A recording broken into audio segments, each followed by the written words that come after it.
Pag-usapan po natin ngayon itong mga bayarang DDS vlogger mo.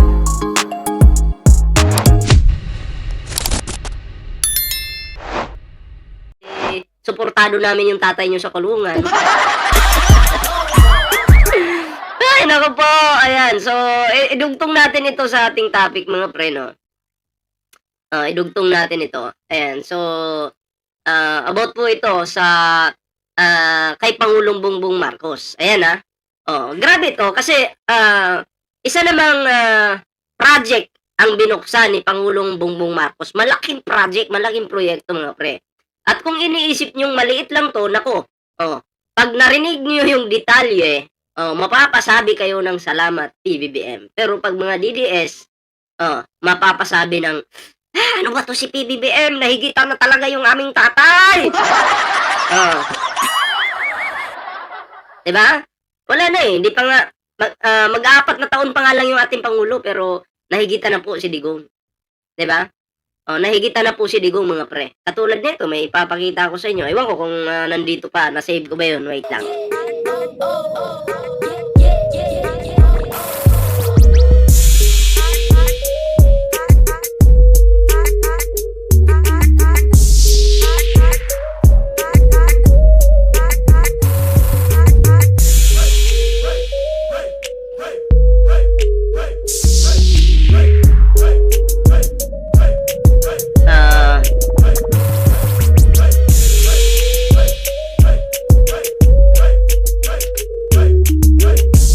Katulad nito.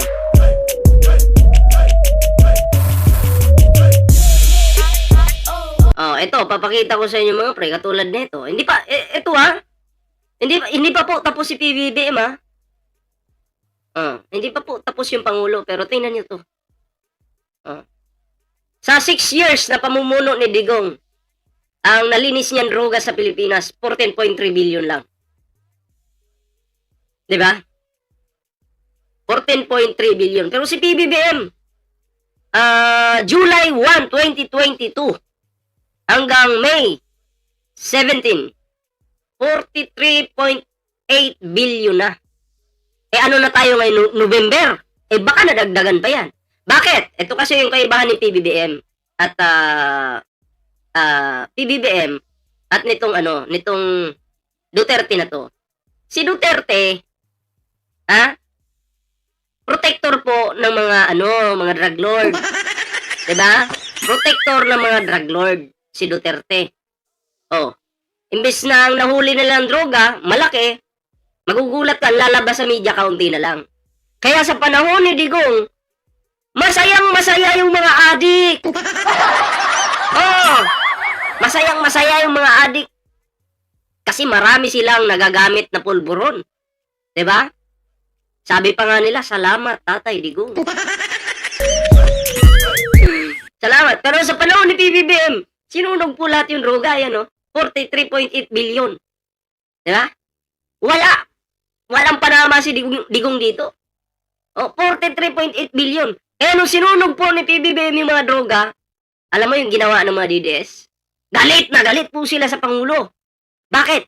Wala na po silang masinghot. Sige nga. Ano pang sisinghutin nila ngayon? Ano pang sisinghutin nila ngayon kung wala nang masinghot? Wala nang masinghot eh. Paano na yan?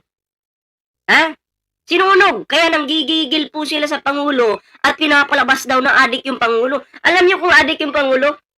Hindi aabot ng 43.8 billion yan. Itatago yung mga yan, mga droga na yan. Pero bakit sinunog? Lumabas pa sa media, nahigitan si Digong, protector ng mga drug lord.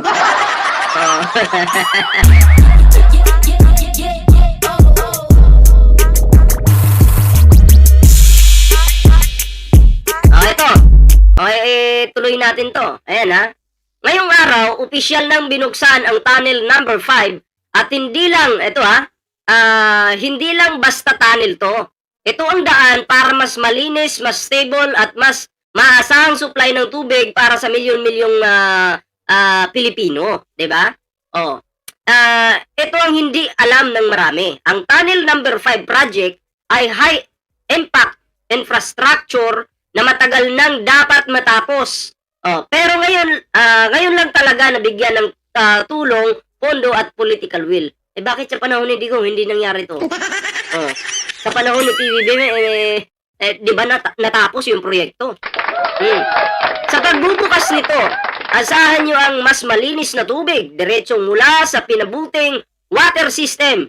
Ayan mas stable na pressure. Wala nang biglang nawawalang tubig sa gitna ng inyong pagligo. Diba? Mas matatag na supply, lalo na sa mga lugar na dati ay palaging nagkakarasyon.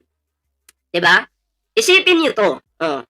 Katapat ng tunnel na yan ay kaligtasan at kaginawaan ng bawat Pilipino. Infrastructure na hindi nag-iiwan. Ayan hindi drawing, hindi promise, kundi resulta. Pero si Digong, promise ng promise, walang resulta. Diba? Ano masasabi nyo dito, mga DDS? Pati mga DDS dito makikinabang. Malaking hakbang. Ito para sa bagong Pilipinas. Ano sa tingin nyo? Siyempre, kung ako yung tatanungin yan, siyempre, pati sa mga DDS, makikinabang nito. Diba? Mga DDS, siguradong makikinabang. Hindi naman mawawala ng tubig habang naliligo sila. Pero galit pa rin sila sa Pangulo. Kasi tatanga-tanga eh. Ay, naku po.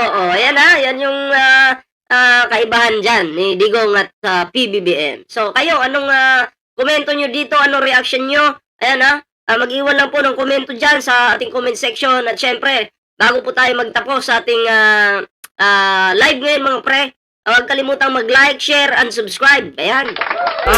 Para naman po ay maging updated po kayo sa lahat ng mga uploads natin. Ayan. So, ayan, hanggang dito lang po muna yung ating live. Di ko na kayo, shoutout kay Iyutman.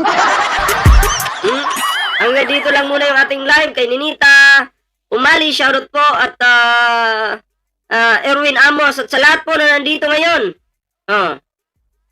Shoutout po sa inyo lahat at magandang gabi po. Okay? So, tayo po ay magpapaalam muna at eto pa, abangan nyo po yung mga uploads natin. Okay?